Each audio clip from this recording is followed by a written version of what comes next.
बड़ी खबर इस वक्त की आपको बता दें, महाराष्ट्र असेंबली का बजट इजलास आज से हंगामा आराई के आसार है। नवाब मलिक की गिरफ्तारी के बाद हुकूमत को घेरने की तैयारी में ऑपोजिशन है। तो बड़ी खबर आपको महाराष्ट्र के हवाले से बता रहे हैं। हमारे नुमाइंदे वसीम मुंबई से बराह रास्त हमारे साथ जुड़ चुके हैं। वसीम, महाराष्ट्र का असेंबली का बजट इजलास जो है आज से शुरू होने जा रहा है, वहीं पर हंगामे के आसार भी नजर आ रहे हैं।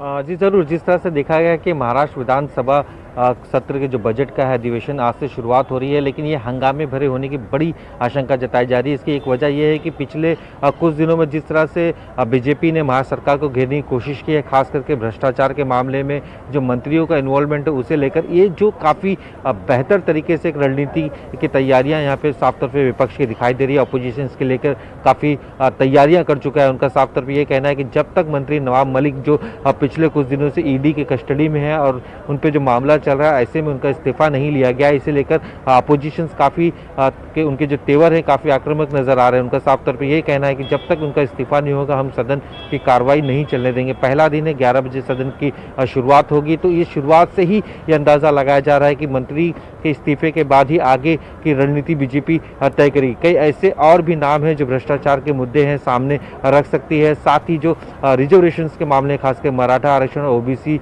रिजर्वेशन को लेकर भी यहाँ पे महाराष्ट्र में कई तरीके के आंदोलन देखने को मिल रहे हैं। और ऐसे में विधानसभा का सत्र है और दबाव जरूर सरकार पर बनाने की कोशिश की जाएगी ताकि रिजर्वेशन के मामले में भी सरकार किसी तरह का कोई निर्णय ले। तो ऐसे कई अहम मुद्दे हैं, लेकिन इन मुद्दों में साफ तौर पे उनका पहला मुद्दा यही होगा कि किसी भी तरीके से एक और मंत्री का इस्तीफा ले, क्योंकि इससे पहले देखा अनिल देशमुख का इस्तीफा हुआ है, वो एक मामले में अभी ईडी की कस्टडी में। साथ ही जिस तरह से देखा संजय राठौड़ जो शिवसेना के मंत्री थे, उनका इस्तीफा हुआ था, तो विपक्ष ने काफी दबाव बनाया था। उनकी रणनीति यही है कि किसी भी हाल में नवाब मलिक का इस्तीफा लिया जाए। जी वसीम, तो ये बताएं कि महासरकार का स्टैंड क्या अभी भी वही बरकरार है इस मामले को लेकर के, या फिर कहीं ना कहीं दबाव में नजर आ रही है महासरकार? देखिए, विपक्ष दबाव तो जरूर बना रहा है, लेकिन साफ तौर पे सरकार के नुमाइंदों का कहना है, उनके मंत्रियों का कहना है कि किसी भी हाल में इस्तीफा नहीं होगा, क्योंकि अब तक पूरी तरीके से इस बात को साबित नहीं किया गया है कि नवाब मलिक दोषी हैं। तो एक जो बैठक हुई है कल देर रात, इस बैठक में शरद पवार मौजूद थे, सीएम उद्धव ठाकरे मौजूद थे, कई मंत्री थे और जो वरिष्ठ नेता थे वो मौजूद थे छगन भुजबल के घर। वहाँ पे साफ तौर पे इस बात पे जोर दिया गया कि अगर विपक्ष हंगामा भी करता है तो मंत्री नवाब मलिक का इस्तीफा नहीं लेना है। शरद पवार ने कई एग्जाम्पल उनके सामने रखे, जैसे कि उनकी जब ये पूरा मामला सामने आया तो उस दौरान ममता बनर्जी ने भी उनसे बात की थी और कहा था कि उनके साथ भी इसी तरह के मामले सामने आए थे, लेकिन वो पीछे नहीं हटी थी, आप लोग भी ना हटे। एक एग्जाम्पल सेट करने की कोशिश महाराष्ट्र में ये बताने की कोशिश की जा रही है कि अपोजिशन कितना भी उनके तेवर आक्रामक हो, लेकिन हम अपनी पोजीशन पे टिके रहेंगे और किसी भी हाल में अपने मंत्रियों का इस्तीफा नहीं देंगे। तो ये तय है कि दोनों तरफ से इस तरह की एक तरफ से मांग उठेगी तो दूसरी तरफ से इनका साफ तौर पे कहना है किसी भी हाल में इस्तीफा नहीं लिया जाएगा। तो ये सदन हो सकता है कि हंगामे की भीड़ भी चढ़े, लेकिन फिलहाल आज पहले दिन है, 11 बजे राज्यपाल भगत सिंह कोश्यारी का भाषण होगा, महाराष्ट्र के कामकाज को लेकर वो अपनी जानकारी देंगे और उसके बाद का जो सदन का कामकाज होगा कितना चलता है वो देखने वाली बात होगी, क्योंकि दोनों तरफ से जो तेवर है एक साफ तौर पर दोनों ही पार्टियों ने अपने स्टैंड साफ रख दिए हैं। जी बिल्कुल वसीम, बेहद शुक्रिया आपका तमाम तर जानकारी के लिए। तो रुख करते हैं, यूपी का इंतखाबी जंग जारी। हमारे साथ तीनों मेहमान जुड़े हुए हैं, अभिमन्यु जी, अनिल मिश्रा जी, हरिहर रघुवंशी जी भी हमारे साथ बने हुए हैं। अनिल मिश्रा जी, आपके पास आना चाहूंगी, ये बताएं कि सपा को ईवीएम पर शक क्यों है? लखनऊ से तस्वीरें अखिलेश यादव ने भी शेयर की, लेकिन कुछ साफ नहीं हुआ था। वैन के हवाले से तस्वीरें शेयर की गई थी। इतना डर ईवीएम के हवाले से क्यों है सपा को?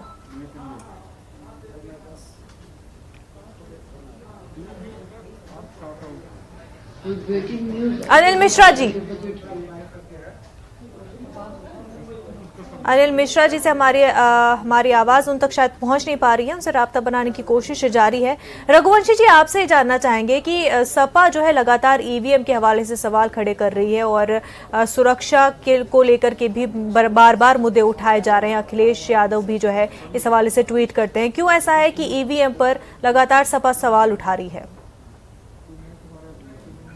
देखिए, चाहे सपा हो, चाहे कांग्रेस हो, चाहे विपक्ष का कोई भी दल हो, जब ये हारते हैं तो ईवीएम खराब हो जाती है, जब ये जीतते हैं तो वही ईवीएम सही हो जाती है। इनका मंसूबा जो है ये पूरा देश जानता है किस तरह से ये आलोचना और इस नीचे स्तर की राजनीति ये करते हैं। अरे जो ईवीएम लोकतंत्र का आज एक पैमाना है जो बिल्कुल पूरे और पश्चिम के देशों में भी ईवीएम से ही चुनाव होता है, और जहां हम हारते हैं, ऐसा नहीं पूरे देश में हर जगह हम ही जीत रहे हैं, जहां हम हारते हैं वहां इनका ईवीएम बिल्कुल सही हो जाता है। तो अच्छा, दूसरी जो सुरक्षा की बात आपने उठाई है, सुरक्षा का मामला ये है कि जब ये जैसे स्वामी प्रसाद मौर्य का आज मामला उठाया गया, वो पूरी तरह से बुरी तरह से हार रहे हैं, इसलिए वो चुनाव को डाइवर्ट करने के लिए, अपनी तरफ लोगों को खींचने के लिए, ध्यान आकर्षित करने के लिए ये सब ड्रामा रच रहे हैं। इस देश में हर व्यक्ति सुरक्षित है, हर मजहब। रघुवंशी जी, ईवीएम का मुद्दा तो इससे पहले बीजेपी की तरफ से भी उठाया गया है। मोदी जी की सरकार में कोई भी असुरक्षित नहीं है। ईवीएम का मुद्दा तो बीजेपी भी उठा चुकी है, शुरुआत किसने की थी? देखिए अब्बू भाई, अगर मशीन है, कहीं कोई तकनीकी खराबी हो जाती है तो उसको दुरुस्त कर लिया जाता है, सिर्फ इतना ही मसला होता है। बाकी ईवीएम में कहीं कोई दिक्कत नहीं है। पूरे देश का भी चुनाव उसी ईवीएम से ही होता है, प्रदेशों का भी चुनाव ईवीएम से होता है। शुरुआती दौर में थोड़ी बहुत कमियां किसी भी टेक्निक के आने में होती हैं। आज की तारीख में कोई भी कमी ईवीएम में नहीं है, कहीं भी, हर प्रदेश में यही होता है। चलिए सीधे गोरखपुर का रुख करेंगे। बहुत अहम यहाँ पर 10 सीटों के लिए आज चुनाव हो रहे हैं और हमारे नुमाइंदे तारिक कमर गोरखपुर से हमारे साथ जुड़े हुए हैं। तारिक, गोरखपुर में आप हैं, योगी आदित्यनाथ का गढ़ ये माना जाता है, तो यहाँ पर आवाम का क्या कुछ रुझान है और अभी तक शुरुआती 2 घंटे की जो पोलिंग हुई है उसे किस तरह से देख पा रहे हैं आप? कितना जोशो खरोश है लोगों में? देखिए, मैं बता दूं आपको रेरा कि मतलब शुरू से देखा सुबह से ही कि मुख्तलिफ इलाकों का दौरा किया, गोरखपुर के जो मुख्तलिफ हलके हैं, मुख्तलिफ मोहल्ले हैं, उसमें जाकर देखा तो लोगों में एक जोश व खरोश है। और लोग, बुनियादी बात यह है कि अपने बुनियादी मकासद को लेकर वोट कर रहे हैं, अपने जमहूरी हक का इस्तेमाल कर रहे हैं। हम जुबली इंटर कॉलेज भी गए, मारवाड़ा इंटर कॉलेज भी गए, और इस वक्त हम मुख्तलिफ इलाकों से होते हुए गोरखपुर के उस इलाके में आए हैं जिसे नखास खूनीपुर के नाम से जाना जाता है। तो देखिए, यहाँ पर भी कुछ लोग, जहाँ जहाँ मैं जा रहा हूँ, लोग अपनी बात कहना चाहते हैं, इजहार राय रखना चाहते हैं। तो कुछ लोग हैं, मैं बात करूँगा कि आज बहुत अहम दिन है, किन मौजूआत को लेकर आप वोट कर रहे हैं? ये महंगाई का मुद्दा है, हम लोग महंगाई को लेकर जो है वोट कर रहे हैं। महंगाई, रोजगार के क्या हालात हैं गोरखपुर में? और ये तो कहा जाता है कि मुख्यमंत्री का क्षेत्र है, वजीर आला का इलाका है, तो यहाँ पर हालात बहुत बेहतर होने चाहिए। आप क्या कहना चाहते हैं? सर, महंगाई तो आप देख रहे हैं चरम सीमा पे पहुँच गई है, यही हमारा मुद्दा है। महंगाई आपका मुद्दा है, आप भी वोट कास्ट करके आ रहे हैं। ये बताइए किन मौजूआत पर वोट कर रहे हैं और क्या कहना चाहते हैं? जमहूरी हक का इस्तेमाल, जाहिर है कि हुकूमत बनाता है, इख्तियार तक लोगों को पहुंचाता है। आप बहुत अहम फरीदा अदा करके आ रहे हैं, क्या कुछ मुतालबा करेंगे, क्या कहेंगे आप इस मौके पर? सबसे बड़ी बात है, इस हुकूमत ने पिछले 5 साल में जो भी बुनियादी सवाल थे उससे बचा और सिर्फ उन्माद, धूमीकरण और जात धर्म की राजनीति की है। इस कारण उत्तर प्रदेश का विकास कुछ नहीं हो सका। और आज आप गोरखपुर के हवाले से बताइए कि गोरखपुर की क्या हालत है? गोरखपुर की ही बात कर रहा हूँ। गोरखपुर की बस वही रोड बनी है जिस रोड से महंत जी का गुजरना होता है, एयरपोर्ट से लगाया गोरखनाथ मंदिर तक की रोड। उसके अलावा पूरा प्रदेश नहीं, पूरा शहर घूम लीजिए, कहीं कोई रोड का विकास नहीं हुआ है। यहाँ पे फर्टिलाइजर उन्होंने दिया, फर्टिलाइजर में लोकल स्थानीय कोई भी मजदूर लेबर काम करने को तैयार नहीं है, वहाँ पे नहीं कर रहे, सब बाहर ही हैं, चाहे चिड़ियाघर हो, चाहे एम्स हो, चाहे कुछ हो। इसलिए गोरखपुर में रोजगार के नाम पर कुछ नहीं मिला और सीएम सिटी के होने के बावजूद हम लोगों को जिससे ठगा गया, जिससे लगा महसूस हुआ। हम लोगों को विकास, महंगाई हम लोगों को डबल लगी, रोड काटे गए लोगों के। मुख्यमंत्री जी का दौरा जब लगता है तब रेवड़ी पपड़ी ठेला कुलचे वाले जितने दुकानदार, छोटे दुकानदार हैं, उनको हटाना पड़ता है। 2-2 दिन 3 दिन उनकी दुकानदारी उनकी खराब रहती है। महीने भर में 3 से 4 दौरा उनका लगता है, जिसके कारण नुकसान ही हुआ है। कह रहे हैं कि विकास नहीं हो पाया है, तरक्की नहीं हो पा रही है, बुनियादी सहूलियात नहीं मिल पा रही है, आप क्या मानते हैं? नहीं, कुछ नहीं हुआ है। अभी देखिए, इलेक्शन जैसे खत्म हो, गैस के रेट बढ़ जाएंगे, पेट्रोल के रेट बढ़ जाएंगे, सब तमाम चीज बढ़ जाएंगे, सब गरीब मारे जा रहे हैं। अभी अमित शाह का रोड शो हुआ था, नया मुख्यमंत्री रोड शो में तमाम कुंची वाले गरीब मारे जा रहे हैं। यहाँ पे क्या हालात हैं, क्या कहेंगे? आप पहली दफा वोट डाल कर आ रहे हैं? पहली दफा नहीं, दूसरी दफा डाले हैं। विकास के मुद्दे को वोट डाला है, परिवर्तन होना चाहिए। ये सरकार निकम्मी सरकार है। कि परेशानी बताइए, परेशानी सरकार पर तनकीद गड्ढा मुक्त कहें 2017 जुलाई तक गड्ढा मुक्त कर देंगे, कुछ नहीं कर पाए हैं। रोजगार के नाम पर कुछ नहीं है, बस पेपर में रोजगार दिखा रहे हैं, 4.5 लाख होर्डिंग छपवा रहे हैं कि रोजगार दिया। कौन सा रोजगार दिए हैं? आंकड़े पे बात करें 2017 से पहले जितने अपराध हुए 2017 के बाद उससे ज्यादा हुए हैं अपराध इस सरकार में। देखिए, लोगों में कुछ गम गुस्सा हम देख रहे हैं, मुख्तलिफ इलाकों की बात कर रहे हैं, मुख्तलिफ हलकों से लोग आ रहे हैं। आप एक स्टूडेंट हैं, आप क्या कुछ कहना चाहते हैं, बताइए। क्या सर, ये गोरखपुर में कोई किसी तरह का विकास नहीं हुआ है। विकास के नाम पे सिर्फ नाम पेपर पे विकास हुआ है, काम कोई विकास नहीं हुआ है। आप तो स्टूडेंट हैं, एजुकेशन के बारे में क्या कहना चाहते हैं? एजुकेशन जब मोदी जो आपके मिनिस्टर जी ही कह रहे हैं कि 12वीं के बाद इंटर करना पड़ेगा, तो फिर और लोगों की बात ही छोड़िए। वो तो जबान कभी कभी जबान एक बार फिसलती है। 85 लाख को 42 लाख बोल रहे हैं, 85 और 42 में अंतर नहीं है। चलिए, आपको अपनी बात करने का हक है, आपने अपनी बात कही। आप क्या कहना चाहते हैं भाई? बस सपा की सरकार आ रही है, माननीय अखिलेश यादव। ये तो छोड़िए, किसकी आ रही है ये बताइए, चाहते क्या है? रोजगार पे मुद्दा होना चाहिए और काम पर मुद्दा होना चाहिए। बस चाहते क्या है, क्या मिलना चाहिए? बस यही, बीजेपी हटाओ, आदेश बचाओ। तो देखिए, मुख्तलिफ मौजूआत हैं और मुख्तलिफ मसाइल को लेकर लोग सामने आ रहे हैं, अपनी बात कर रहे हैं। तो यही तमाम चीज़ें हैं जो मुख्तलिफ इलाकों में गोरखपुर की नज़र आती हैं।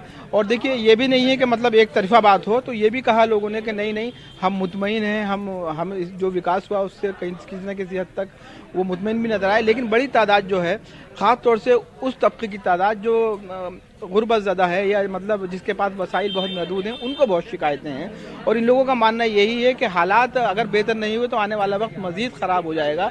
तो बुनियादी मौज़ूआत को लेकर उन्होंने बात कर रहे हैं लोग। कुछ और लोग भी हमारे साथ देखिए जुड़ रहे हैं, उनसे भी बात कर लेते हैं और पूछ लेते हैं कि चाचा क्या कहना चाहते हैं। चाचा, आज आपने वोट डाला है क्या? हो गया हमारा, हो गया। बोलिए, हो गया। क्या परेशानी क्या है? हो गया, हमने बोल दिया आपने? जी, बोल दिया। आप बोलना नहीं, किसी से खौफ है? डरिए मत, अपनी बात कहिए। कह दिया। बुनियादी चीज क्या चाहिए? हमने खो गया, जो कहना था कह दिया हमने। अच्छा जी। योगी आदित्यनाथ का ये गढ़ है और एक वजीर आला का हल्का होते हुए जितना काम, जितनी तरक्की पिछले 5 सालों में होनी चाहिए थी, क्या वो वाकई में जमीनी सतह पर नजर आ रही है? ये एक अहम सवाल है। इसके अलावा गोरखपुर की जो देही सीटें हैं वो बहुत अहमियत की हामिल होती हैं, वहां से क्या कुछ खबर मिल पा रही है? हाँ, देखिए, बहुत अहम सवाल आपने किया कि देही जो सीटों का मामला है, वहाँ पर भी लोग यही जो रिपोर्ट्स आ रही हैं ग्राउंड पर, यही है कि लोगों में बेपनाह जोशो खरोश है। और जाहिर है कि देखिए, एक ऐसे उम्मीदवार का हल्का है, एरिया है जिसने 5 मरतबा जो पार्लियामेंट की नुमाइंदगी की है योगी आदित्यनाथ ने। तो जाहिर है कि अपने आप में एक ये तो कहा जा सकता है कि सियासी इस्तेकाम उन्हें हासिल है। लेकिन जो ज़मीनी मसाइल हैं, उस मसाइल को लेकर लोगों में तशवीश है, अफसोस है। और लोग यही कहते हैं, सरकार किसी की भी आए, सरकार वजीर आला कोई भी बने, लेकिन उनकी समस्याएं हल होनी चाहिए, उनको वो सब कुछ मिलना चाहिए जो ज़िंदगी की ज़रूरियात हैं। उनका मानना है कि जब जब वजीर आला का दौरा होता है तो सड़कें साफ़ की जाती हैं, जब जब ख्वांचे लगाने वालों को हटा दिया जाता है, वो बेरोज़गार लोग जो परेशान हैं, 200-200 100 रुपये रोज़ कमाने वाले, उनके मसाइल बढ़ जाते हैं। तो देखिए, ये जो हसास मौज़ूआत हैं, ये अपने आप में ये बता रहे हैं कि बड़े अजीब से सूरत हाल है इस पूरे हल्के की, पूरे इलाके की। अब देखना ये कि किस अंदाज से। जी बिल्कुल तारिक कमर, मसले तो है लेकिन अब जो तमाम तर चीजें हैं वो 10 मार्च को ही साफ होंगी। बेहद शुक्रिया आपका हमारे साथ जुड़ने के लिए। साथ ही साथ अब हमारे साथ देवरिया से उमा शंकर हमारे नुमाइंदे जुड़ चुके हैं। 7 असेंबली सीटों पर देवरिया में वोटिंग जारी है। उमा शंकर, अब तक की पोलिंग परसेंटेज क्या है और वहां पर क्या कुछ चुनावी मूड देखने को मिल रहा है? देखिए, देवरिया जनपद में कुल 7 विधानसभा सीटें हैं और अब तक 9 बजे का जो मतदान प्रतिशत रहा वो 8.4 रहा है। और वर्तमान समय में भारतीय जनता पार्टी के पास कुल 6 सीटें हैं और 1 सीट समाजवादी पार्टी के पास है। हालांकि जो लड़ाई देखी जा रही है यहाँ पे भारतीय जनता पार्टी और समाजवादी पार्टी के बीच देखी जा रही है, लेकिन यहाँ पे 3 ऐसी सीटें हैं जो उत्तर प्रदेश की सियासत की बड़ी निगाहें टिकी हैं, जिसमें पथरदेवा विधानसभा, रुद्रपुर विधानसभा और सदर विधानसभा है। सदर विधानसभा से जहां उत्तर प्रदेश सरकार के मुख्यमंत्री कलममणि त्रिपाठी जो मीडिया सलाहकार हैं वह चुनाव लड़ रहे हैं, तो वहीं पथरदेवा विधानसभा से कृषि मंत्री सूर्यप्रताप शाही चुनाव लड़ रहे हैं। इसके अलावा अगर हम रुद्रपुर की बात करें तो वहां से राज्य मंत्री जयप्रकाश निषाद चुनाव लड़े। हमारे साथ एक सज्जन है जो अभी रुद्रपुर विधानसभा में वोट डाल के आए हैं। मैं उनसे पूछूंगा कि क्या रहा आपका मन, क्या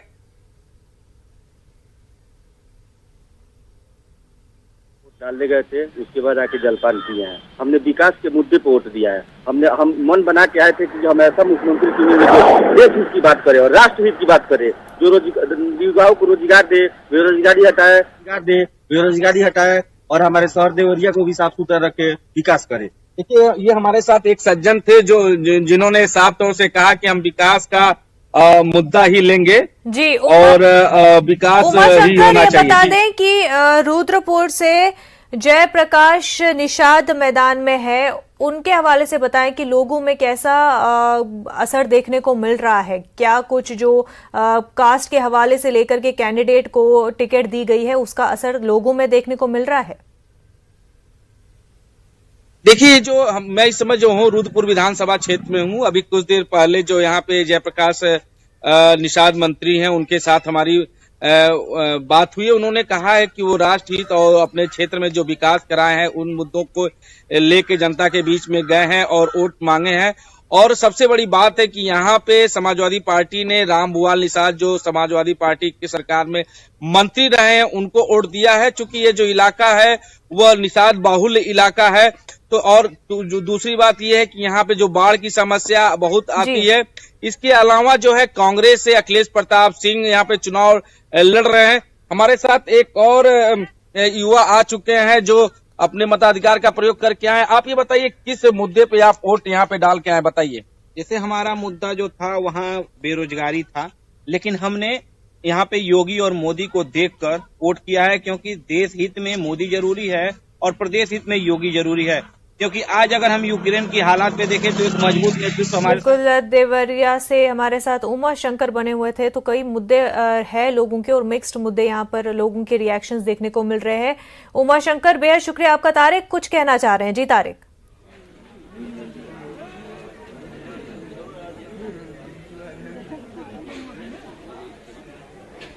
तारिक, आप कुछ कहना चाह रहे हैं? हाँ, देखिए मैं बता दूं आपको कि मुनज़्ज़ा बुनियादी बात ये जी मैं सुन पा रहा हूँ आपको। देखिए, बहुत अहम वोटर हमारे साथ हैं और ये बड़ी जज्बाती हो गई हैं अम्मा। इनकी आंखों में मैं आंसू देख रहा था अभी। अम्मा, क्या परेशानियां हैं, क्या कहना चाहती हैं?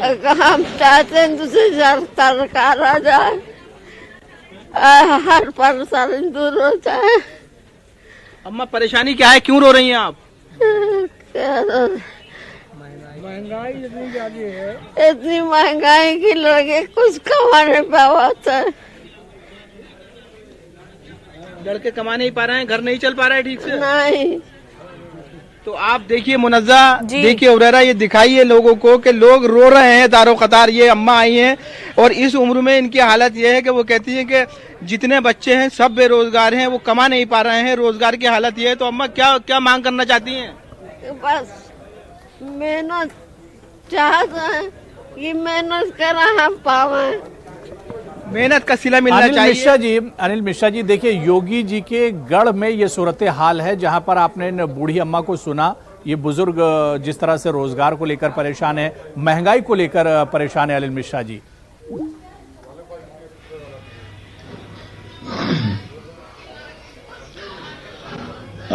हुरेरा साहब, ये तस्वीर जो आज सामने आ रही है वहां पे और ग्राउंड की जो तस्वीर आप लोगों ने पेश की है, निश्चित रूप से ये साफ तौर के ऊपर जो है वो अपने ये बता रही है कि लोग मुद्दों के ऊपर फैसले करने पे आ गए।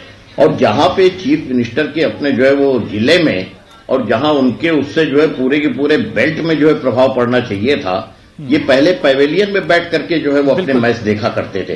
अब की दफे इनके हाथ में बल्ला थमा दिया गया, तो जो बोया है वो काटा जा रहा है। ठीक है रघुवंशी जी, मैं इस पर रिएक्शन ले लेता हूं इसी बयान पर। रघुवंशी जी, आप क्या कहेंगे? आपने खुद देखा होगा और बयान सुना भी बुजुर्ग का, जिस तरह से वो रोजगार को लेकर और महंगाई को लेकर परेशान नजर आई।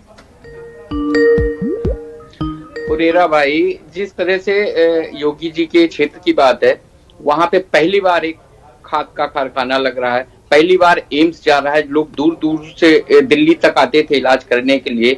सड़कों का चौड़ीकरण पहली बार हो रहा है। विकास के लिए जो योगी आदित्यनाथ ने सिर्फ अपने क्षेत्र में नहीं पूरे उत्तर प्रदेश में किया है, उसमें गोरखपुर भी है। गोरखपुर विशेष है क्योंकि गोरखपुर में योगी जी का क्षेत्र है, वहाँ तमाम सारी चीजें गई है।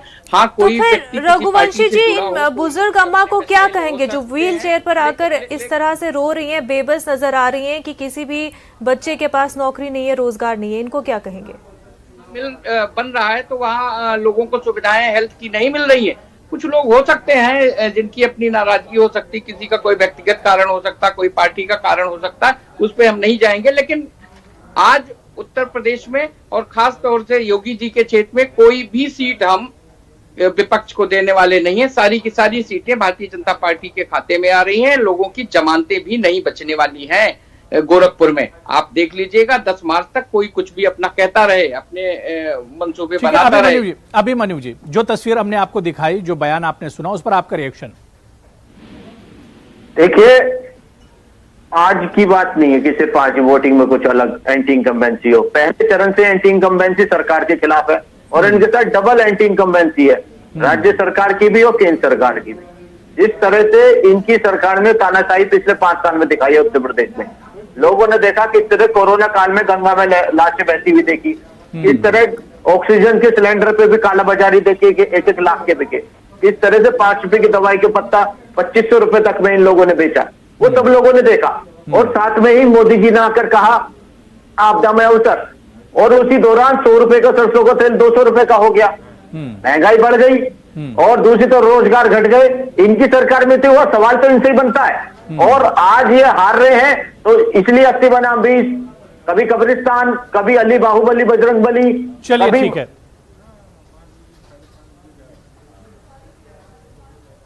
बिल्कुल जाहिर सी बात है कि अपने अपने मुद्दे हैं और अपने अपने दावे हैं, लेकिन 10 तारीख को ही हकीकत पता चलेगी जब ईवीएम अपना फैसला सुनाना शुरू करेंगे। तमाम मेहमानों का बहुत बहुत शुक्रिया। मुनज़्ज़ा, आपका भी बहुत बहुत शुक्रिया। बहुत छोटा सा ब्रेक लेंगे, लेकिन ब्रेक के उस पार भी चुनावी जंग का ये सिलसिला लगातार जारी रहेगा।